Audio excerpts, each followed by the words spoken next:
Good evening. I am James, also as a Tattoo Calvinist. Welcome to our weekly lesson on the Bible. We are at Matthew chapter 9 now. We will do verses 1 through 8 here, and we will do verse 9 through 13 on the podcast Thursday. So, got a lot of material to get to. So let's get started. Got my MacArthur Study Bible, and so let's go. This is in the New King James Version. This is Matthew 9, verses 1 through 8. So he got into a boat, crossed over, and came to his own city. Then behold, they brought to him a paralytic lying on a bed. When Jesus saw their faith, he said to the paralytic, "Son, be of good cheer, your sins are forgiven you." And at once some of the scribes said within themselves, "This man blasphemes." But Jesus, knowing their thoughts, said, "Why do you think evil in your hearts? Which is easier for to say, 'Your sins are forgiven you,' or to say, 'Arise and walk'? But that you may know that the Son of Man has power on earth to forgive sins." Then he said to the paralytic, "Arise, take up your bed, and go to your house." And he arose and departed to his house. Now when the multitude saw it, they marveled and glorified God, who had given such power to men. All right. As I said a couple weeks ago, we're trying to keep it to 3 points. So that's exactly what we're going to do, and we're going to put the information up there. So point number 1, in Jesus' mind, forgiving sin was more important. According to the MacArthur Study Bible, look here, see. Your sins are forgiven. The fact that the man was brought on a bed indicates that his paralysis was severe. Jesus' words of forgiveness may indicate that the paralysis was a direct consequence of the man's own sin. So, that's a real possibility. R.C. Sproul had this to say, quote, "I think we can confidently say that this man and his friends had not come to Jesus expecting forgiveness of sins. They had come simply hoping that his paralysis might be healed, but Jesus made this unexpected comment about forgiveness of sins." So,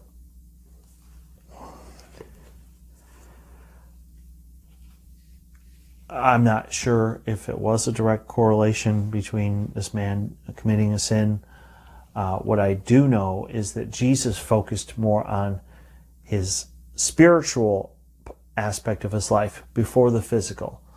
And I think that's an important thing to not just overlook. I mean, yes, it's a great miracle, and we glorify God for the fact that this man was healed.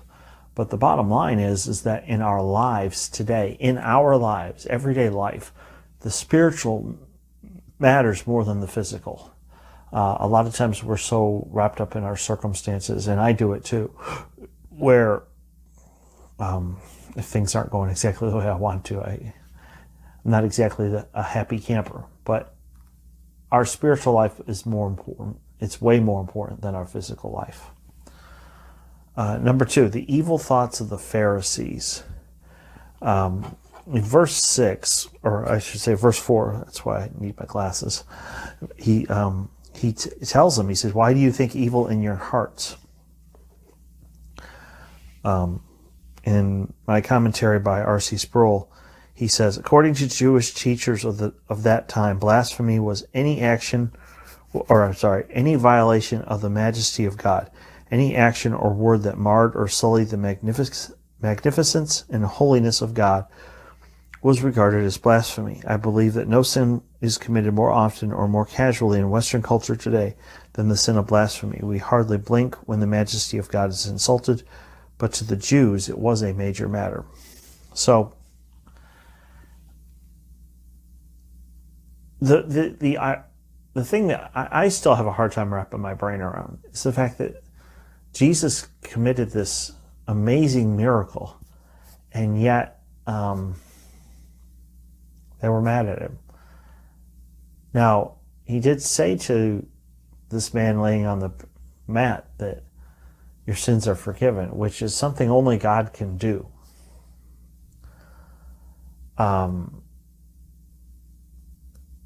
I don't know. It seems that somebody, I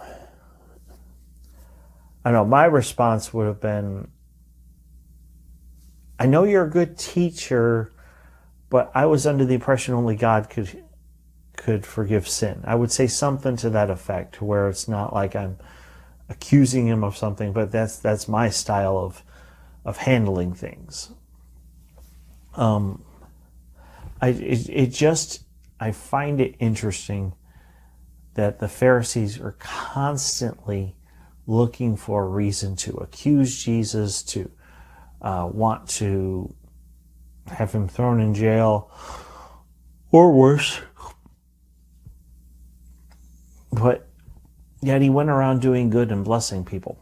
So that's the second point. It's really interesting to see, and this goes back to what I said in the podcast last week, that when you want to do something good and yet people respond negatively, that seems to be a pattern that is happening here in the Gospels.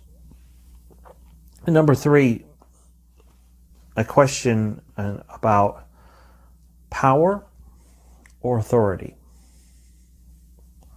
Which one's more important? Which one is Jesus actually using here? So, in Sproul's commentary, R.C. Sproul's commentary, he says, I am not sure why the English translators opted for the word power here. He's talking about verse 6 and 7. In fact, let me read it again. Verse 6, but that you may know that the Son of Man has power on earth to forgive sins. Then he said to the paralytic, arise, take up your bed, and go to your house. So, this is Sproul's commentary on that verse. I'm not sure why the English translators opted for the word power here. Is the forgiveness of sins a question of power? The Greek word, that is used here is more frequently translated as authority than as power. But when we look at the word and its nuances, we find that the authority that is in view here is a powerful authority, or the power that is in view here is authoritative power. So either word is acceptable in the English. So, I don't believe Jesus ever healed people to show off. I don't think he healed people to make his name known. I do believe he exercised his authority to deal with evil. And that's what I think is happening here. This man was in bondage, and now he's set free.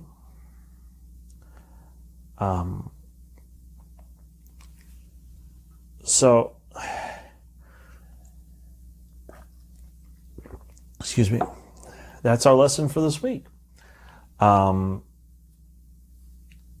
Overall, I want to make one more point, and that is that Jesus healed this man out of love. I believe that he didn't. I don't believe he did it for fame, fortune, to draw a large crowd. Excuse me. I need to drink more water during the day. I'm a little bit dehydrated.